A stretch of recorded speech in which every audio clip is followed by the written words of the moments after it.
So yeah, we'll do that by, it's going to be more awkward than I thought. We're going to do that by developing grassroots support, developing an implementation strategy, helping to develop policies for Australia, aimed at Australia, and then organising the resources that we can muster to help make all that happen.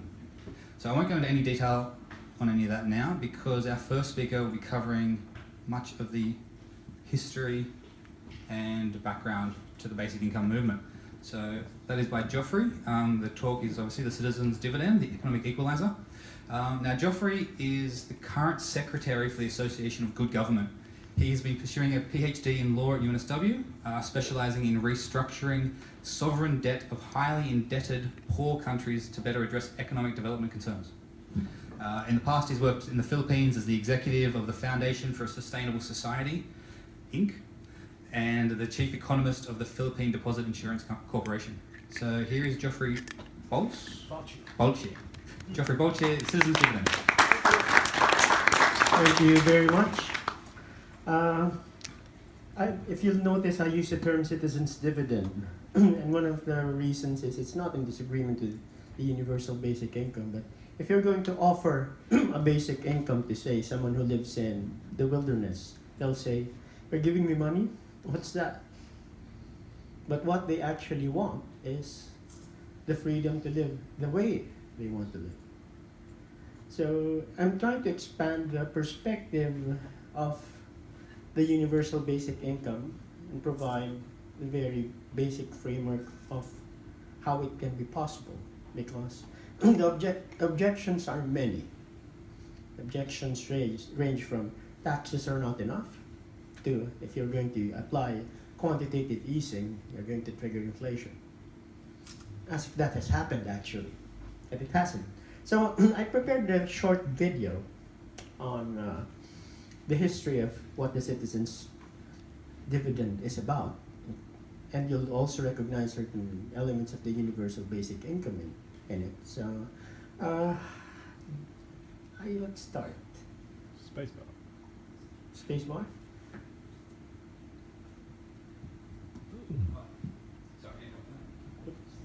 No music? Should do. But before.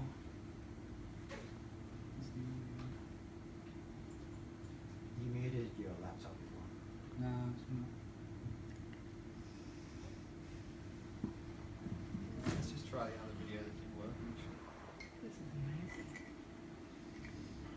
That's something I'll show later as to also the context of if it's going to require a revolutionary kind of thinking, but not a revolution that overthrows governments, but more something that it's like a cold slap in the face to wake up to reality as to what life and the economy really is all about. Shane, check the Windows sound point, like make sure it's not muted or turned down. Yeah, I've got that on the thing. That's fine.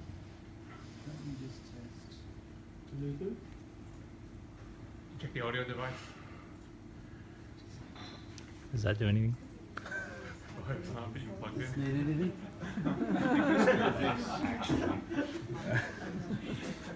Yeah, there it is.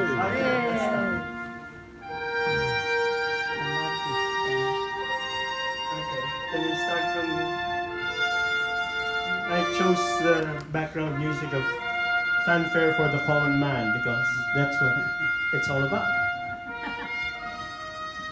That's income, isn't it? Yeah. There's a time when money grew on trees. We'll talk about that later. So you can see it's not a new, recent idea.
about 1,200 of them.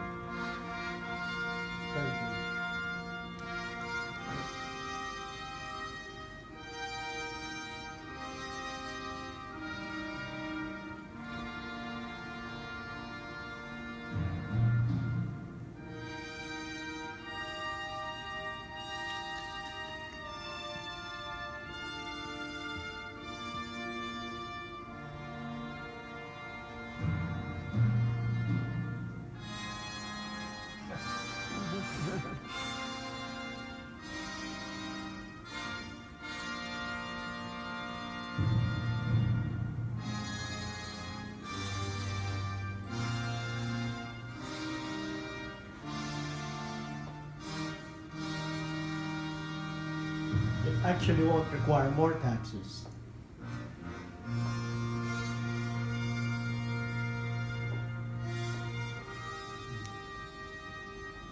Should be like Star Wars.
So, welcome to the future.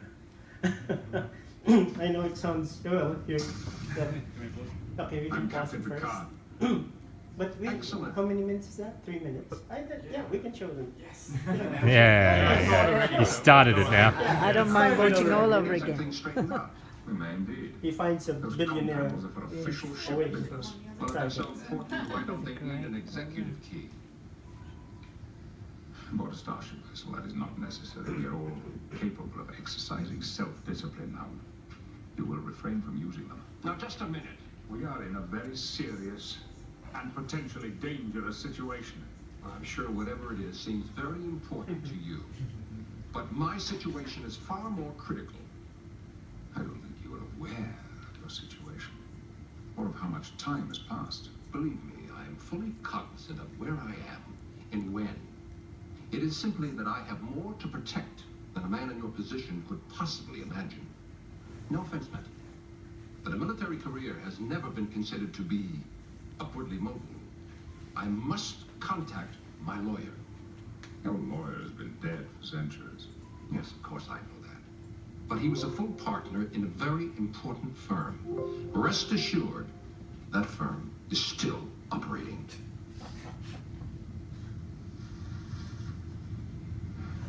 That's what all this is about. A lot has changed in the past 300 years. People are no longer obsessed with the accumulation of things. We have eliminated hunger, want, the need for possessions. We've grown out of our infancy. You got it all wrong. It has never been about possessions. It's about power. Power to do what? To control your life, your destiny. That kind of control is an illusion. Really? I'm here, aren't I? I should be dead, but I'm not. Captain, I didn't mean to come on so strong. It's just that I've built my whole life on knowing what's going on. For the first time, I feel completely out of touch. It's making me crazy. You can understand that. That's the first thing you said I do understand. I'll see what I can do. And please, stay off the comm panels.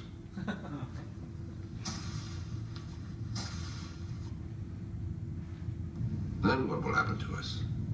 There's no trace of my money. My office is gone. What will I do?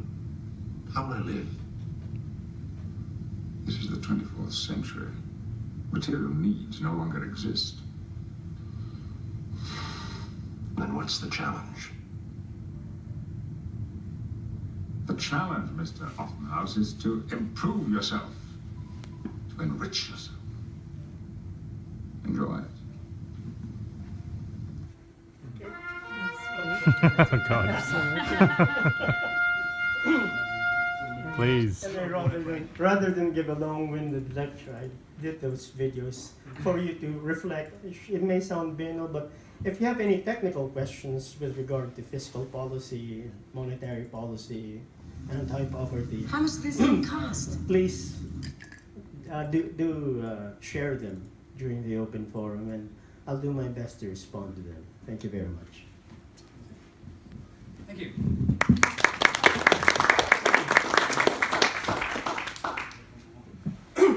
So we're not doing that one.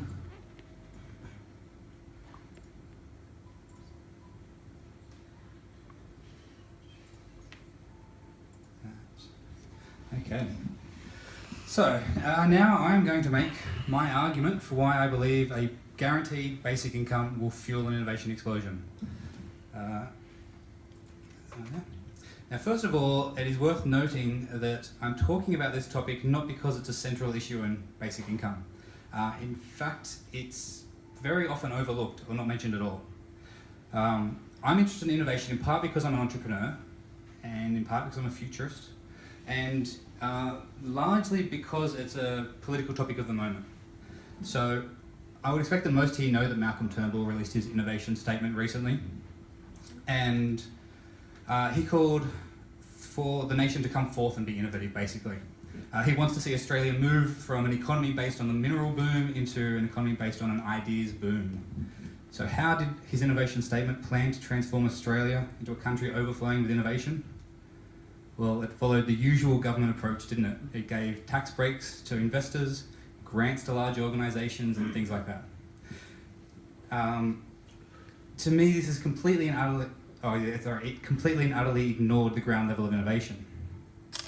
Now, if this is a representation of the typical path of innovation, then the first thing to point out is that each layer should be dramatically smaller than the last.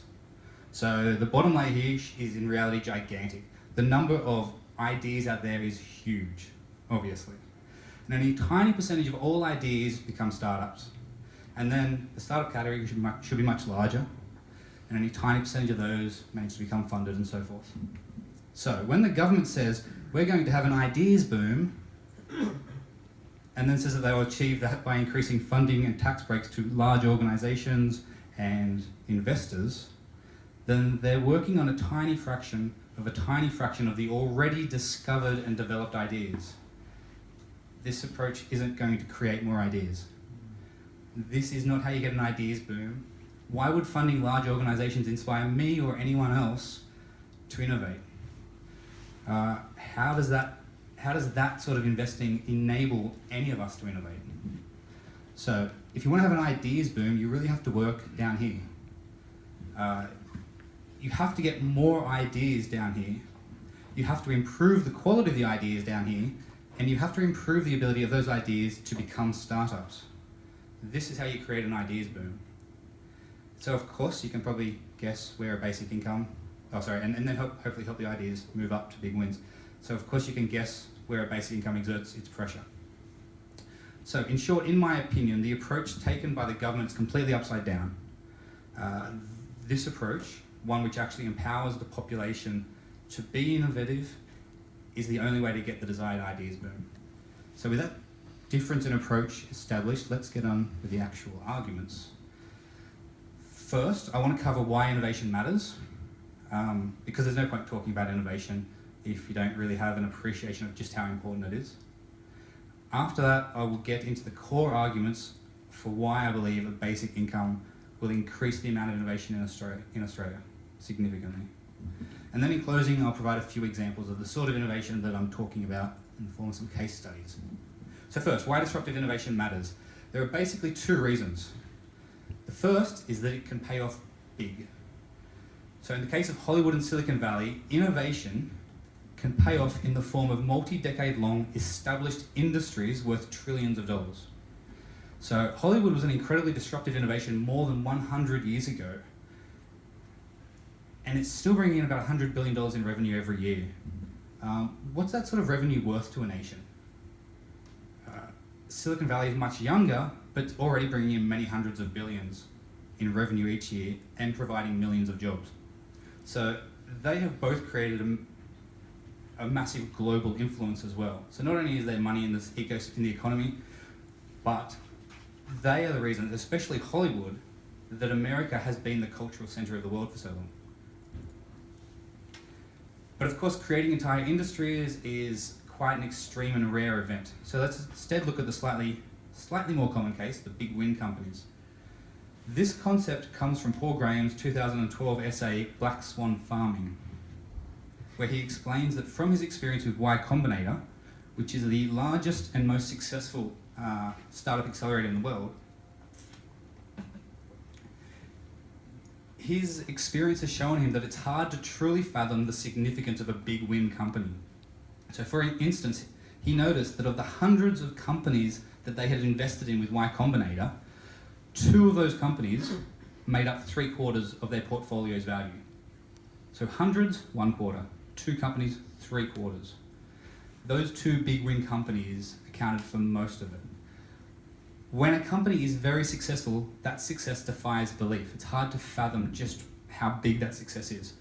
So he observed that they can return 10,000 times the seed investment. What this means is that you can invest in 1,000 companies that fail utterly and still make 10 times return on your investment, as long as you get one big win. And that is exactly how investors need to think to guarantee a return. Investors, particularly the early stage investors, need to go really wide and find as many companies as possible that have a chance of becoming a big win. Not a mediocre company, not even a good company. You need a big win company. You need an Apple or a Google. So this is important for this discussion because a basic income is about as wide a net as you can cast. You're literally saying to everyone in the country, have our support. So the returns on investment can be much larger than the 10,000 times as well.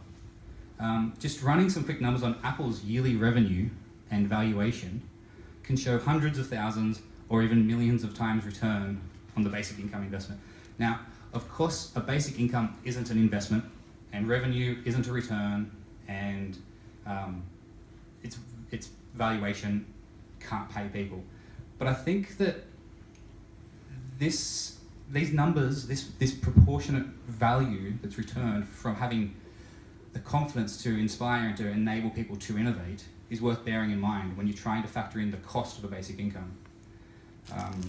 The payoff of a single big win innovation can be worth to Australia much more than our current, in Apple's case, that's worth more than our top 3 companies combined. So that has to be factored in somewhere. The second reason innovation matters is because there are some really big problems in the world that we need to solve. Climate change, aging population, economic instability, poverty, social issues, refugee problems, war itself. These are serious problems that they cost well-being, they cost us health, they cost us lives. These sorts of problems are costing us the abundance that we should be enjoying in our society. If we solve these problems, we may have more abundance. Even though, so solving them is a priority. Solving problems like these is probably the most important thing that any of us could be doing, lest, we all die. Minor issues. So in other words, even though money and return on investment, it's not everything. Even innovations that don't make a cent still matter.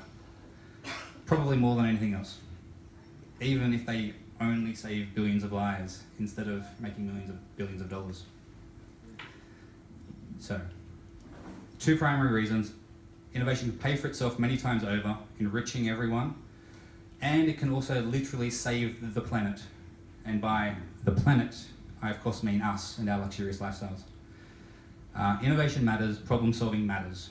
So with that covered, why a universal basic income will fuel innovation boom. Here are my list of reasons up front why this is the case. First of all, reducing poverty will increase IQ, cognitive ability, brain size, and creativity, all of which are kind of important when it comes to problem solving and creating innovative solutions. Secondly, a basic income has been shown to increase engagement in education and outcomes of education. Education is crucial for innovation. Third, more people will be able to commit time and money to innovative projects. You can't have an innovation explosion if no one is able to actually work on the ideas they have.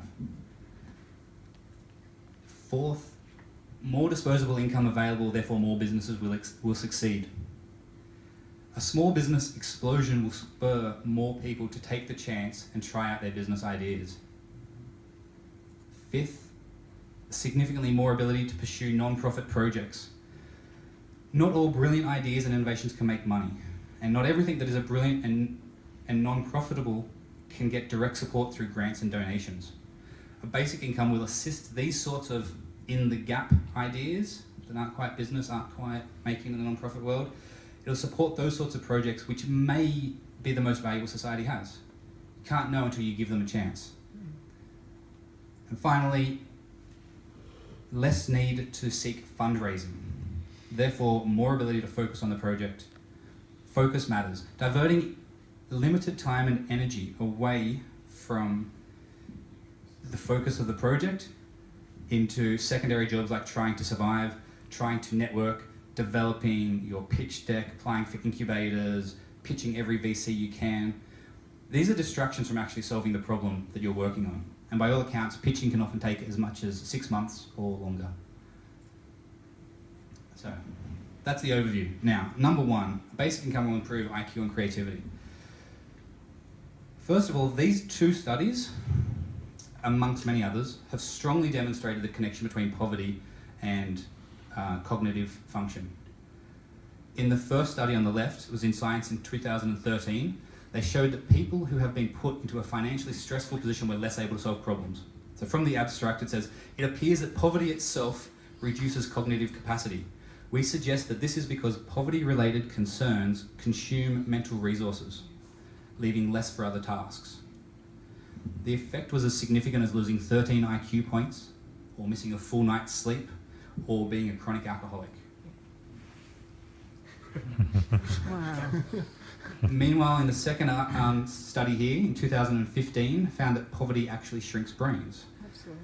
The brains of children from the lowest income bracket, which is less than $25,000 US, had up to 6% less surface area than did those of children from families making more than $150,000.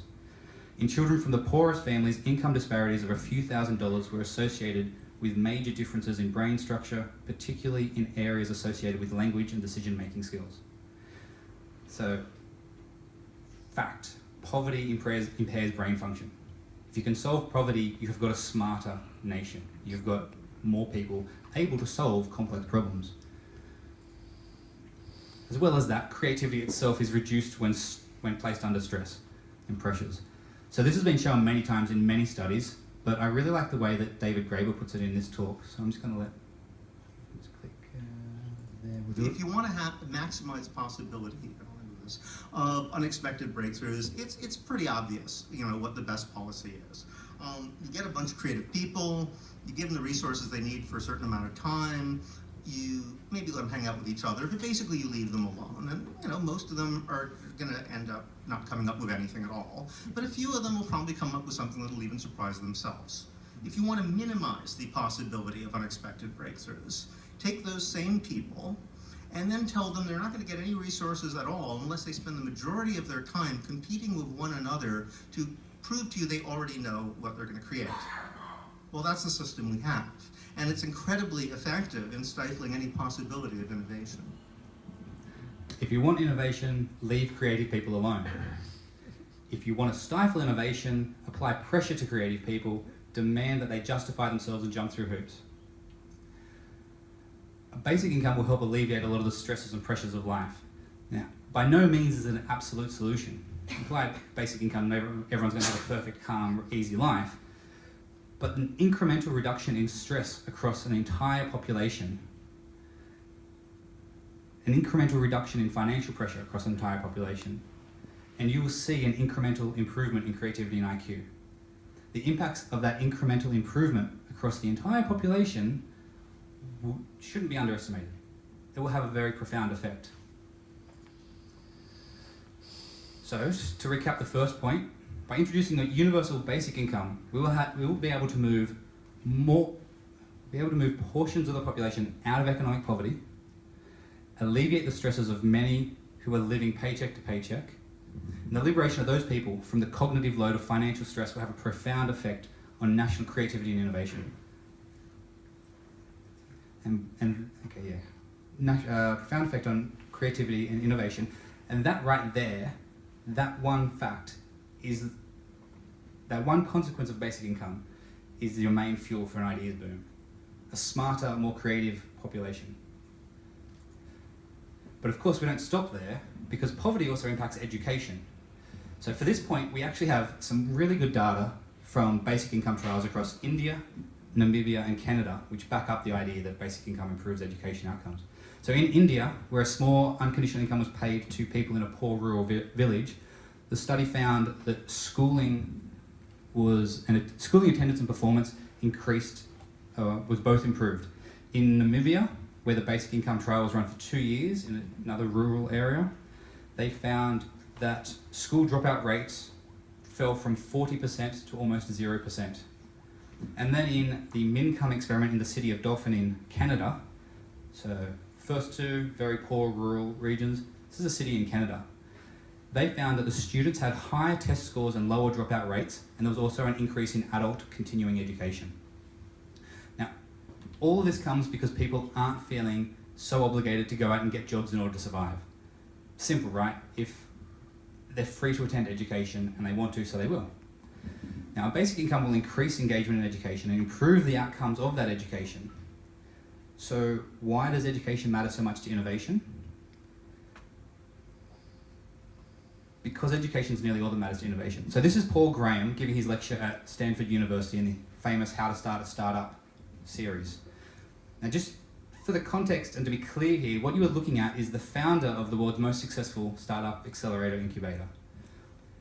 He is in the middle of the world's most innovative university, in the middle of Silicon Valley, which is the location of the most technological innovation the modern world has ever seen, talking to college students about what they need to do to become the founder of the next big startup. If you want to start a startup, what you should do in college is learn powerful things. And if you have genuine intellectual curiosity, that's what you'll naturally tend to do if you just follow your own inclinations. The component of entrepreneurship, I can never quite say that word with a straight face, that really matters is domain expertise. Larry Page is Larry Page because he was an expert on search. And the way he became an expert on search was because he was genuinely interested in it, not because of some ulterior motive.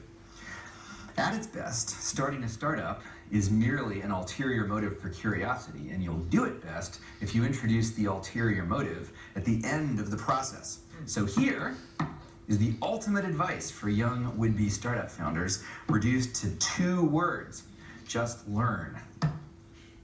That's the advice for startup entrepreneurs. Awesome. Learn. Just learn. Become a domain expert. Understand something better than anyone else. If you want innovation, you need education. So, to reiterate this point, basic income will result in more education, better results for that education, and more adults returning to education. Now, with that happening, then we will get more people studying out of genuine curiosity, resulting in more domain experts, giving us more innovative projects started from that expertise. And just quickly before I move on from this point, how many people do you know who want to study something because they're genuinely interested in it, but talk themselves out of it because there's no money in it? How broken is that system that people won't allow themselves to be educated because there's no money in it? How much innovation is being lost because of that? Arguably, how many entirely new industries could be created because people are free to study weird, abstract ideas and create new things that no one's thought of? But we talked them out of that because that's weird. There's no application in it. You can't make a mine out of that degree, dig up minerals. So who knows where disruptive innovation is going to come from? No one. I mean, like, it's almost by definition, because if you knew where disruptive innovation was coming from, it's obvious, huh? So, before I move on to the third point, I just want to put these first 2 points into a wider context. Remembering the innovation pyramid I showed at the beginning,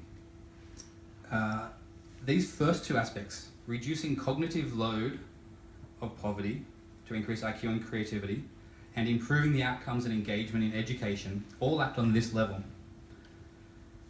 They increase the number of ideas, and then even improve the quality of them. So this is where we start fueling the ideas boom with a basic income. Next, we need to start acting on the ideas. Brings us to point 3. There are more people able to commit. The ability to leave your job and focus on your project or startup full-time is a huge step. Very few people can actually do it. So even with a basic income, many people still won't because they have bigger commitments than a basic income can cover, like a mortgage or family obligations. But more people will be able to. More of the people who are obsessed with some project or another, but simply don't have the opportunity to work on it because they absolutely need to work a full-time job in order to just barely scrape by, will actually finally be free to quit and go part-time and focus on that project or obsession with a basic income. The more people who are able to commit to their startups and projects, the more startups and projects we will have pushing forwards to success. So I find this point just quite a gimme, right? If people are able to quit their jobs or go part-time, you've got more focus. Takes us through to the fourth point, which is another consequence of a basic income, is that more small businesses will succeed. This was demonstrated in the Namibian experiment. I'll just read it. One of the other most important findings was that the rate of those engaged in income-generating activities above the age of 15 increased from 44% to 55%. In particular, the introduction of the basic income led to an increase in small businesses such as brickmaking, baking of bread, and dressmaking. The basic income guarantee enabled people to make the necessary investments for their startups, for their businesses, and furthermore, it increased the buying power of the inhabitants, thereby creating a market for the products of the new businesses. So a basic income helps increase the success of small businesses through two directions, enabling people to take the step and providing more customers. So there's at least one example of this point that's in reality already in Namibia, and I see no reason that it wouldn't apply in Australia on a national level too. So obviously we're at a different economic level to brickmakers in middle of Africa, but I find it interesting with the basic income discussion, there's so much discussion of there's two extremes, poverty and the ultra wealthy. We seem to forget that most people in Australia actually live in the middle class. They're doing okay. So what happens when you give the vast majority of the population a $20,000 pay increase? Or whatever the basic income ends up being, that's a big pay rise. Suddenly, everyone who was just making ends meet and getting by with the occasional holiday or occasional treat suddenly has a whole heap more disposable income. They have spare money. What do people do when they have an increased income? They spend it. Expenses grow to meet incomes. Just everyone knows this because everyone's experienced it. If people are more able to buy luxury items, more holidays, more technology, more experiences, then suddenly there's a lot more money available for Netflix. There's more money available to take Uber instead of a train. There's more money for the latest wearable technology or for an Oculus Rift. Now, none of these innovations are necessities, but people want them. So if they've got more disposable income, they will buy them. And who knows what will come from virtual reality and augmented reality. Maybe people having a bit more money to pay for a silly game. This is a startup down in Melbourne that does virtual reality gaming inside a warehouse. Maybe people having a bit more money to pay for this silly game fuels the growth of that industry. Maybe that leads to a whole new Hollywood-like industry right here in Australia, developing creative game spaces. More disposable income equals more small businesses succeeding, equals more space for innovation and industry growth. Fifth point. more non-profits. So as I tried to not so subtly point out in the value of innovation section earlier, some of the most important problems which need solving may not be profitable. Do we really want to risk blocking innovation to the most important problems that we face as a nation and as a planet just because we can't make money from them? The only answer to that question is clearly no.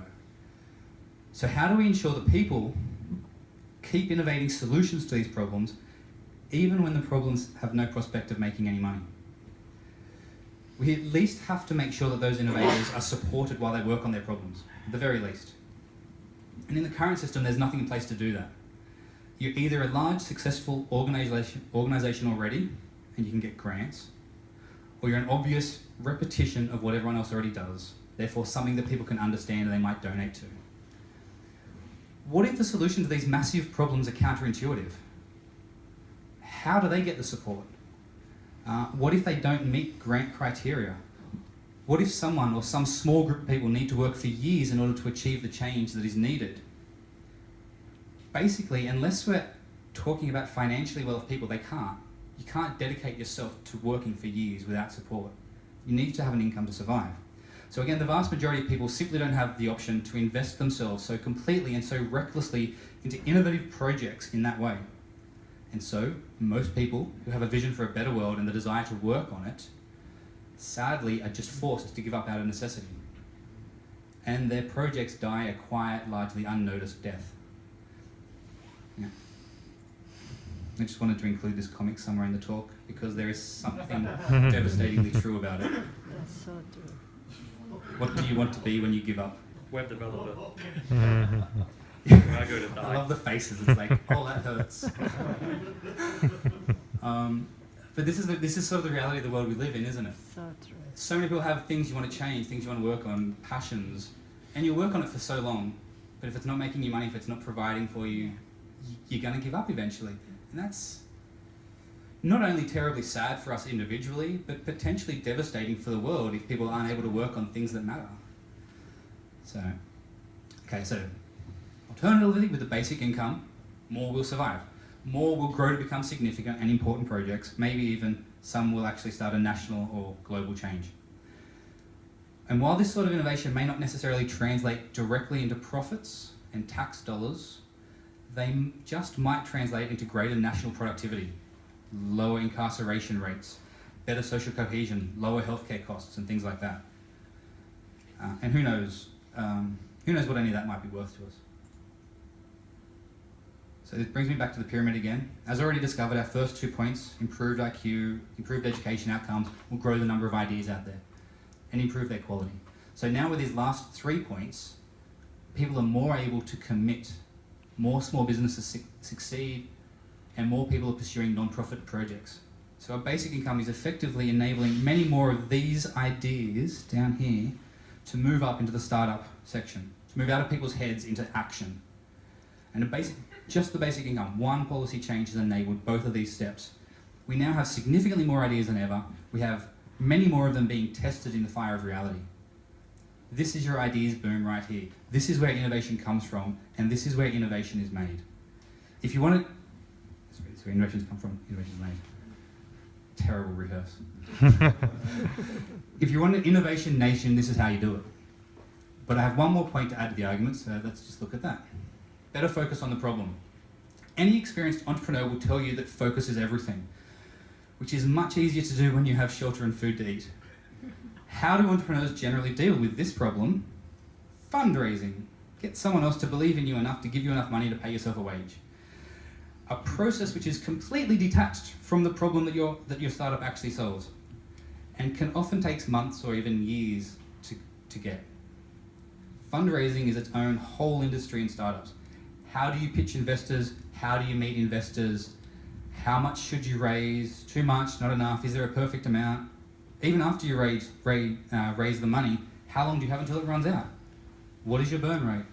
When do you start looking and raising more money? That's an awful lot of distraction for someone who is meant to be focused on creating a world-changing startup. So as this advice article about fundraising says, before fundraising, consider not fundraising. So my conjecture on this point is that a guaranteed basic income would, in some cases, remove, and in many other cases, drastically alleviate the stress of this major disruption. First of all, wages are the biggest expense in most startups these days. Just by removing the need to pay the founders, the startups are free to work without funding for much longer than they could with a guaranteed income. Secondly, with everyone on a guaranteed income, there is much more scope to find other co-founders or partners who are inspired by the idea and willing to come in without a wage, maybe for equity. Thirdly, for the startups who do need to fundraise still, the runway for those funds, the runway that those funds will buy them, will be significantly longer as wages may be more easily negotiated down for equity, and the founders probably continue to work on lower wages themselves. So people are less reliant upon their jobs to survive, so they may be able to willing to work on the project for less pay because they actually want the vision to succeed. So basically, a basic income can help startups last longer without outside help. They can find product market fit on their own, get traction before reaching the point of desperation that comes with working without pay for extended periods of time. Potentially moving startups from idea to the winner circle. So back to the pyramid, we've grown the number and quality of ideas, we've helped to move those ideas into the real world, and now potentially basic income can help some of those ideas make it to the big time without all that unnecessary fundraising and messing around in the middle.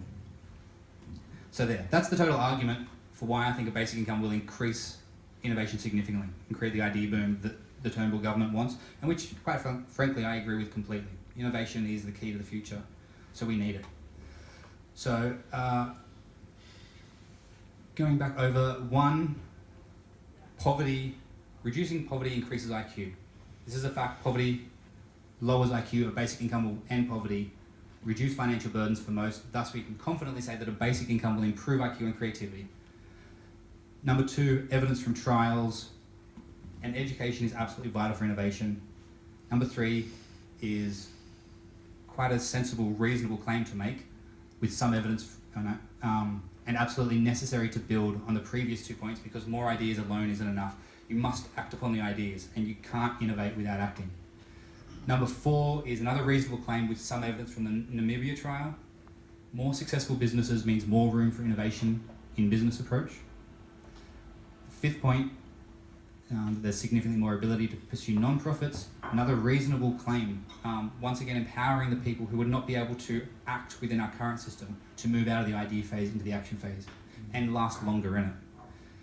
And the sixth point is somewhat more conjectural, something more of a conjecture, but there's good reason to think that taking the pressure off surviving and paying bills will provide entrepreneurs with more runway and more freedom to focus on the project itself. So that's basically it. Now, these are the primary reasons that I think a basic income will drive massive innovation. There's just one more key point that I want to raise now.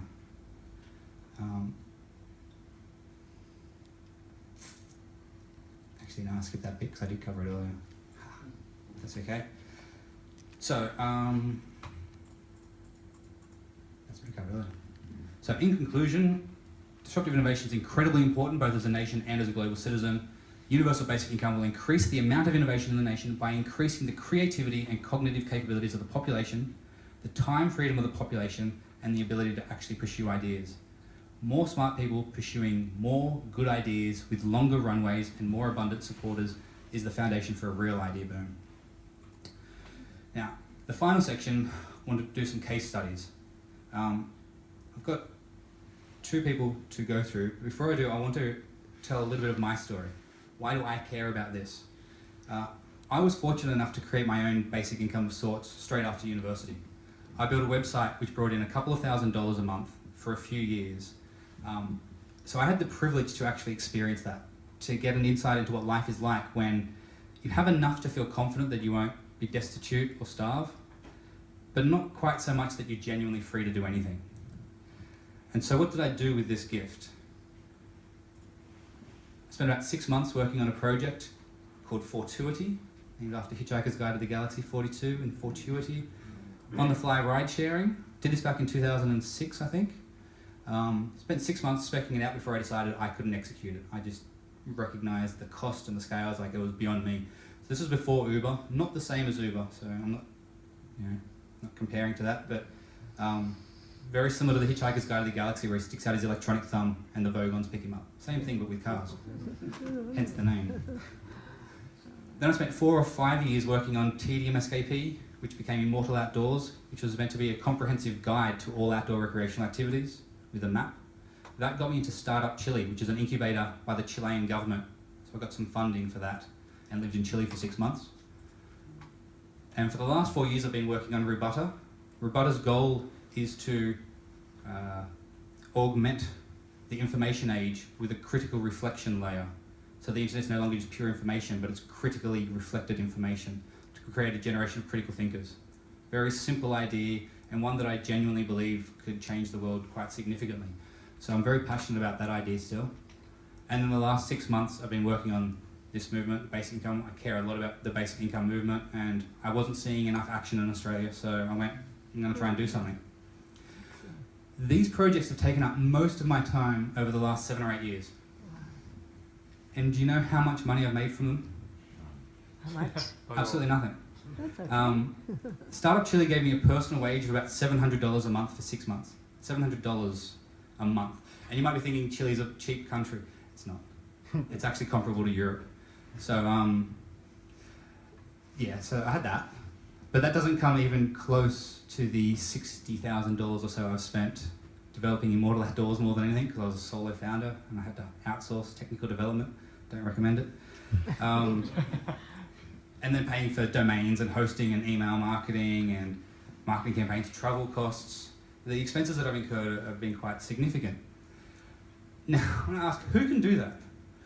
Who can spend 7 years working on projects that make no money and in fact cost them money?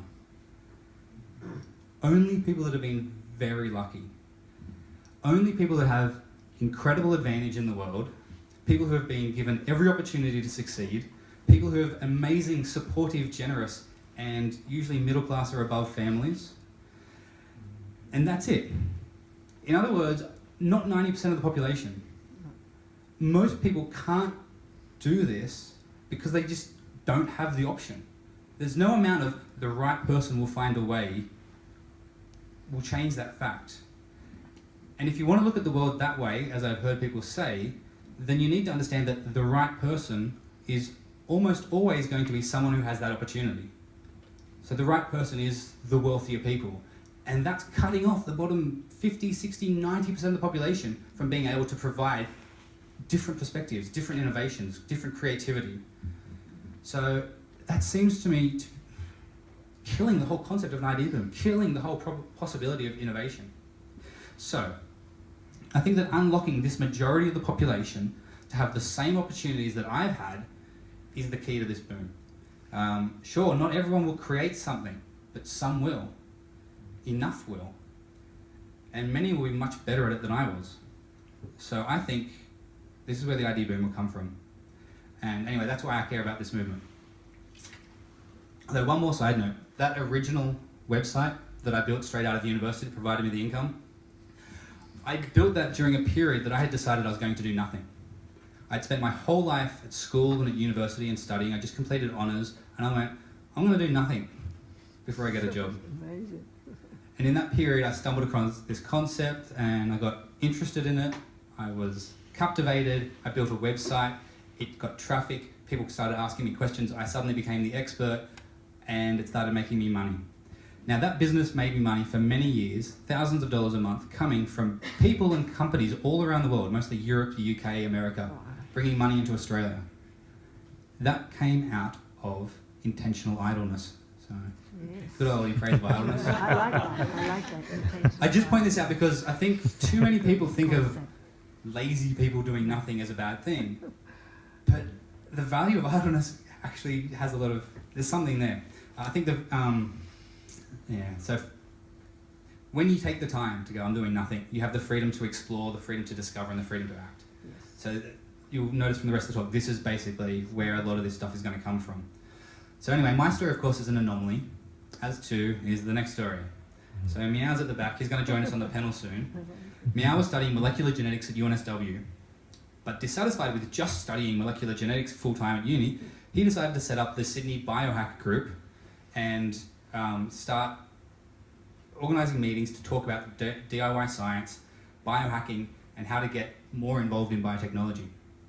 Now, as if full-time study and managing a community biotech group wasn't enough, he decided to create Australia's first DIY science community lab. That is a lab that anyone could use. He found a cheap space that they could use. He claimed discarded equipment from universities, bought cheap second-hand equipment from universities, spoke with government officials to make sure they were doing everything right while setting the lab up. He's done press relations, marketing, public presentations. He's travelled to Melbourne and back over and over again to help Andrew set up Australia's second community lab, Bioquisitive. He's literally put Australia on the map of the international biohack community. Because before him, there was no biohack space in Australia. It's just another little country that no one cares about. Oh wow, now biohackers know that Australia has a community, thanks to Meow. And how much has he been paid to do this? Can you guess? How much is his business worth? Nothing, because it's a non-profit. No one pays you to create non-profit communities that change the world. Apparently they're expected to create themselves. How much time has he spent doing this? Shitloads. Does anything work out when you're doing something innovative? No. The first space they got, they were in it for like 2 or 3 months, and then suddenly they go, oh, we don't like this. You're not welcome here anymore. And it's like, what? Find a new space. Get all the stuff that you spent weeks moving in, move it out, move it to the new space. It's amazing.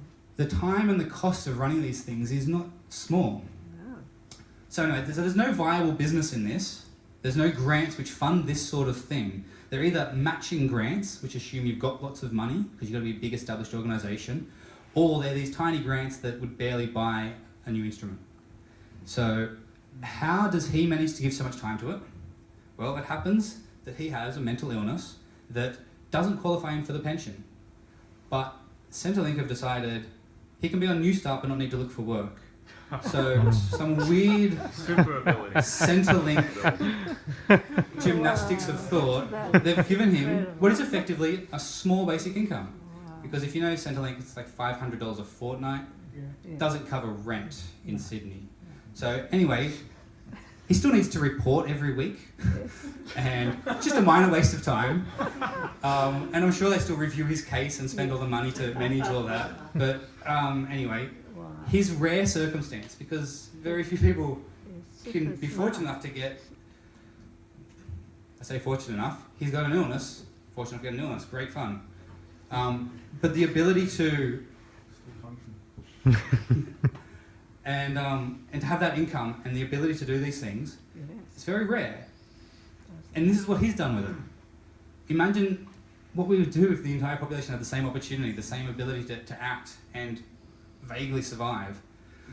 So Meow is an example of someone that a guaranteed basic income would empower and free up just to focus, without doubt or hesitation, on creating innovative space.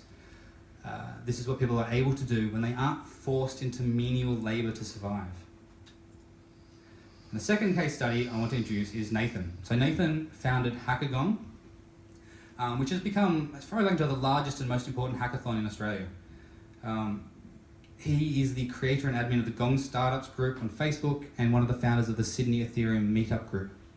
Now Nathan is a constant participant, organising force, motivator and source of inspiration for entrepreneurs in Wollongong and in Sydney. And again, none of these endeavours make him an income, but each of them take up an awful lot of time. He also needs to survive, so he has to work as a consultant. He then has to fit these activities around his work. Of course, that working distracts him from what he would rather be doing, which is growing Hackagon and making it better, and working on his own startup.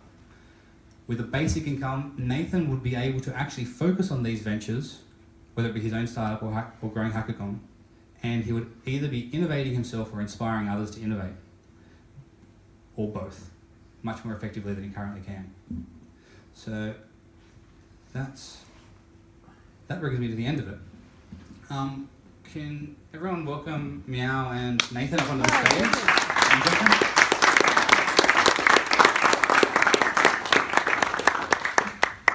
Let's get a round of applause. That was fucking brilliant.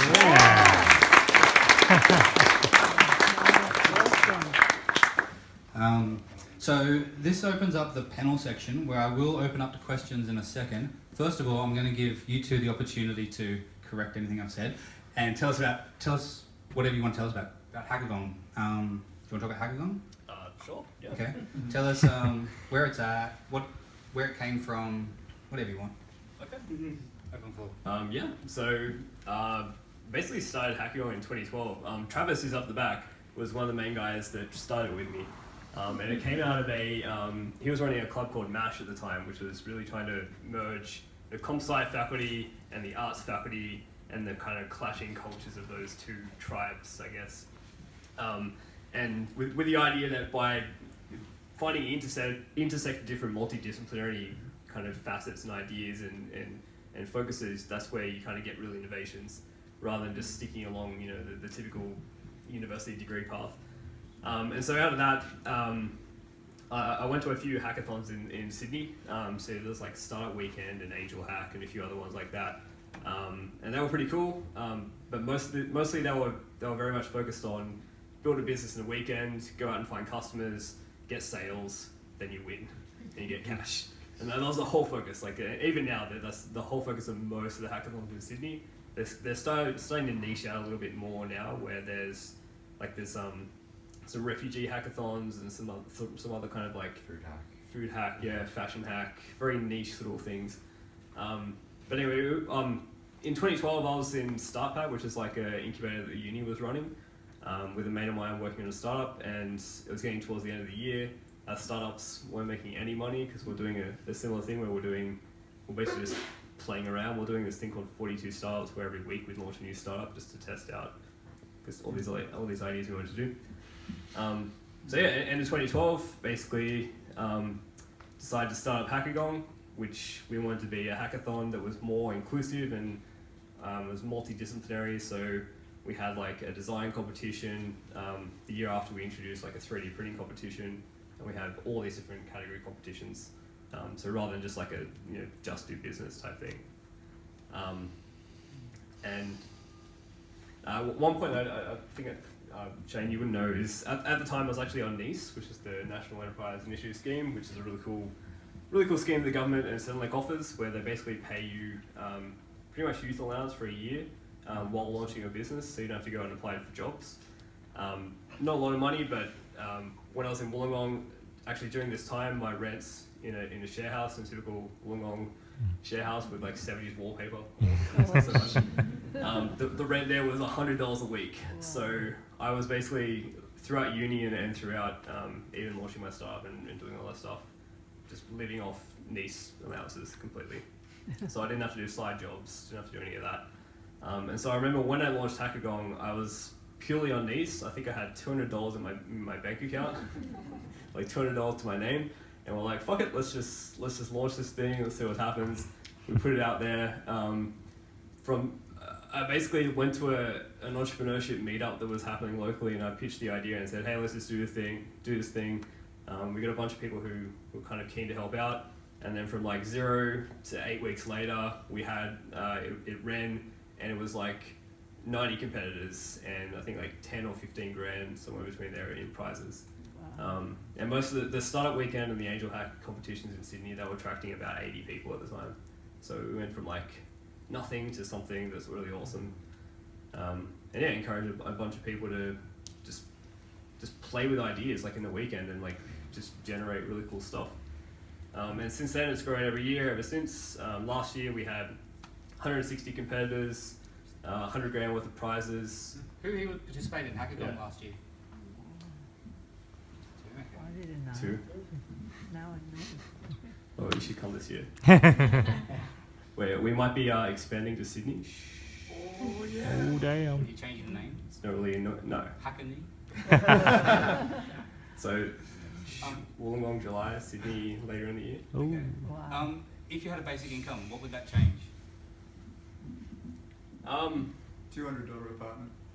Yeah. Well, I live in a better place now, but yeah. Actually, I was thinking on the train on the way up. One of the biggest issues, probably not so much for me, but one of the biggest issues we've always had with Hackathon is the whole like succession, because it's purely run by volunteers, and most of them are students. And so the problem with students is as soon as they finish their degree, they go and get a job. And so now you've lost all that talent, and they're pissed off. And ideally, I'd love to be able to pay them, and that's been a thing. Like I remember even after the success of 2012, I remember Travis, myself, and another guy, Rowan, who were kind of like the core organisers, were like, oh shit, this is pretty successful, how do we turn it into a business? We tried it out, we realised that pretty quickly you'd have to fund it with grants, which no one would give us, and even to this day we still haven't received a single cent of any type of grant, despite applying for a few of them. Despite all the headlines and the progress and the impact that you've had. Yeah. Yeah. And so now it's got to the point where all those people leave, and it's definitely a problem. So this year we're trying to like decentralize it, so almost become a bit like DEF CON, how they work in the States, the hacking conference, where they provide a venue, they have some of their official events, but the vast majority of the events are all run independently by whoever basically wants to come in and run it. So kind of... I think an conference. Yeah, something like that. Conference is sort of got a lot of traction out there. That thing. Yeah, just to encourage long term. Have you had successful businesses come out of Hackathon? Yeah, we've had a few, not super amazing successes, but the one that won the first year was Kickstart Christmas, which is kind of like a Kickstarter for Christmas gifts. And then they renamed to Giftling, and I think they operated for 2 or 3 years after that out of Starpad, or out of the Uni's Accelerator. And they had groups on board like I think the Greens at some point. I forget which one it was, but yeah, a whole bunch of different organisations that were just pushing money in there as a way to kind of kickstart things. But the one that was most successful, that is kind of like our case study story, I guess, is there was this one group called Liquid Wallet, and they were a group that came up from Melbourne to Wollongong, and in the weekend they 3D printed a whole bunch. They were trying to apply for different, I think 3 different competitions, because there's something like 10 different competitions with different prizes and shitloads of prizes, and they tried to basically try and win all of them at once. But they ended up printing this wallet actually. So they 3D printed it in the weekend, a prototype, and then they went back to Melbourne, and then they actually turned it into a proper Kickstarter. And the first Kickstarter raised 18 grand, I think. So it's like a wallet where you like put all your crap and keys and unnecessary stuff that shouldn't be there. Should all be in your phone. But anyway, it's a really cool, solid device. And then they've turned that into an actual business, and so they've made like other things like a little key caddy for storing your keys in. I think that one raised about 80 grand on Kickstarter. So it's like a proper business now, and it's kind of their full-time gig. So yeah, I've talked way too long. So yeah, tell us a bit about BioFoundry. Okay. Hi everyone. For those of you who don't know me, my name's Meow. As Shane said, I started biohacking in Australia. We're lucky enough to have Andrew Gray up from Melbourne, who is from Bioinquisitive. So this is the second biohack space in Australia, which is really exciting. We've got new groups starting in Brisbane and Perth, and basically we aim to make molecular biology accessible to the public by lowering the cost and technological barrier to entry. I started this in about 4.5 years ago. So I was halfway through my degree at uni, and I looked at the graduate employment rates and realised it was 52% after 1 year. Yeah, that's fucked. When I looked at the person next to me, I realised they're probably smarter than I am. So I'm the 2 in the 1 out of 2. And I said, what can I do to increase my chances of employment? And there was basically academia or the private sector, but there was no real way that I could take some of these crazy and I think pretty good ideas all the way through to providing me with a job, because the overheads of getting a biotech startup are significantly higher than a tech startup. If you want to prototype a new app, you can sit in your lounge room on Wi-Fi and you can develop something and take that to an investor and say, hey, you know, this is a finished product that's pretty cool, we just need some money to get it to market. If you want to do a biotech startup, the cost might be, you know, $300,000 before you've got anything to show anyone. And even then it might not work. You know, you're talking maybe 2 in 1,000 startups, or 2 in 1,000 ideas might make it through to market, and those are probably really good ideas too. So I looked online and I found some people building their own lab equipment. They're making $6,000, $26,000, $100,000 piece of equipment for, you know, $100 in parts. So I got very excited and then looked at the whole biohack movement that was happening in San Francisco and decided to find some people in Australia that were doing it. Couldn't find any, so I decided to start a community, and that catalyzed in BioFoundry. So we had meetings for about 3.5 years, and then I was lucky enough to meet the other execs of the company, what would form into BioFoundry, who would really go get people really focused and committed, and we ended up turning Sydney Biohack, which was just meeting at ATP Innovations, which we were lucky enough to get a room from, and turn that into a business now. Now, BioFoundry is never going to make money. Realistically, it's a prototyping space. We have to keep it low cost to make it interesting and affordable for university students and lower income people to be able to come along. Someone said to me once, if it's not, I read online, if it's not available to the poor, it's not radical nor revolutionary. This really struck a chord with me because I'm fucking poor. And I look at places like Solidify, which I love, which is shut down now, but it's charging $470 a month for access to a hackerspace. And that is completely outside of my ability to go along to. And he said, you can come along for free, but like, I don't want to have to be pitied. Robots and Dinosaurs is another hack space in Sydney. I can pay $20 a month, and that enables me and my partner to be able to go out there and use their stuff. That's the kind of amount that I would be able to pay to go and prototype something. Problem is though, if you're charging everyone $20 a month, you're never going to make enough money to make your business profitable.